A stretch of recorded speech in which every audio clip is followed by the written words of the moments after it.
Public relations has a deep history, far older than you might imagine. Certainly older than Twitter, older than TV, and definitely far older than radio.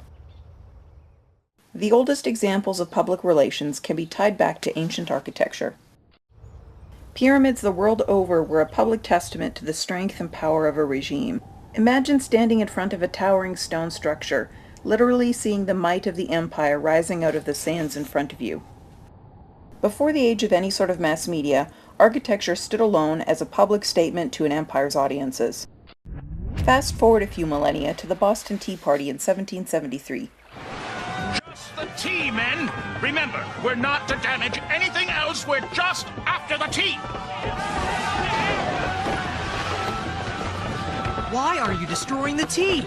We're protesting unfair taxation. Parliament raised the tea tax over our objections. Maybe next time they'll listen. A staged revolt against abusive British taxation policies, the Boston Tea Party is considered to be an effective early use of public protest. It's also a good example of how far people will go to defend easy access to their morning caffeine. Let's flip forward a century to the late 1800s and P.T. Barnum, one of the foremost figures in the press agentry model of public relations. Made famous by his work promoting Barnum and Bailey Circus, Barnum is best known for his aggressive promotion practices.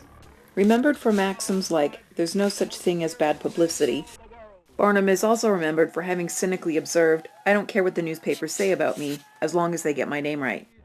P.T. Barnum went to great lengths to draw in audiences and wasn't above lying or crass manipulation.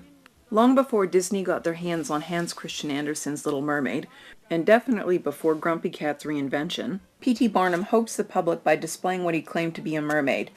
Seen here in a replica at the Peabody Museum, the papier-mâché covered skeletons of a monkey joined to a fish drew huge crowds. For better or for worse, much of how we think about public relations today is tied to Barnum's early efforts. Other notable figures in the development of public relations include Abraham Lincoln, who worked hard to cultivate public opinion, and Henry Ford, who successfully used message positioning and access to media to build his company's fortunes. Lincoln wasn't the only president who influenced the field of public relations. Roosevelt's fireside chats revolutionized the way the president interacted with the public. Let's take a quick listen. My friends, I want to talk for a few minutes with the people of the United States about banking.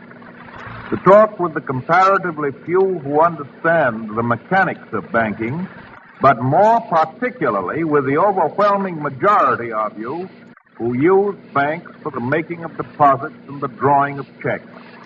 I want to tell you what has been done in the last few days and why it was done and what the next steps are going to be. Speaking conversationally, note how Roosevelt starts, "My friends." Roosevelt used a personal tone to cultivate a sense of relationship with the American people. It was a well-received approach, and White House mail increased from 5,000 to 50,000 letters a week. Seen here on the David Letterman Show, Edward Bernays is perhaps the most well-known figure in the history of public relations. Doctor, tell me again what the doctor is. What are we dealing with here? You're the father of what public we're relations. dealing with really is the concept that people will believe me more if you call me doctor. Oh, I see. As Sigmund Freud's nephew, Edward Bernays was well aware of the power of emotion and symbols, and he used that to great effect in his work. The core concept animating Bernays' work was engineering consent. In the same way that products are manufactured in plants, Bernays believed that we could manufacture public opinion. To see this practice in action, let's take a look at Bernays' 1928 campaign for Lucky Strike. To get the best insight on how to reach women, Bernays consulted a psychoanalyst. Here's how Bernays describes the campaign. I went to Dr. Brill and asked him what cigarettes meant to women, and he answered very quickly, cigarettes are torches of freedom to women. The strong cultural taboo against smoking meant that Bernays would have to work hard to recharacterize women's smoking as a sign of forward social progress and not an ill-mannered social violation. Branding cigarettes as torches of freedom, Bernays asked influential debutantes to be seen smoking at the Easter Parade. Dramatized here by Judy Garland and Fred Astaire, to 1900s New York, the Easter Parade was a significant event. As Bernays reports, the campaign was an unparalleled success. Next morning, there wasn't a newspaper in the United States, even the New York Times had a front page story, "Debutantes light torches of freedom to protest man's inhumanity to women by a taboo against smoking." Less than a decade after women had won the right to vote, Bernays successfully tied smoking to suffrage. To sum up, from architecture to social engineering, it's clear that public relations has a deep and important history. Borrowing an observation from Stuart Ewan, the history of PR is a history of a battle for what is reality and how people will see and understand it.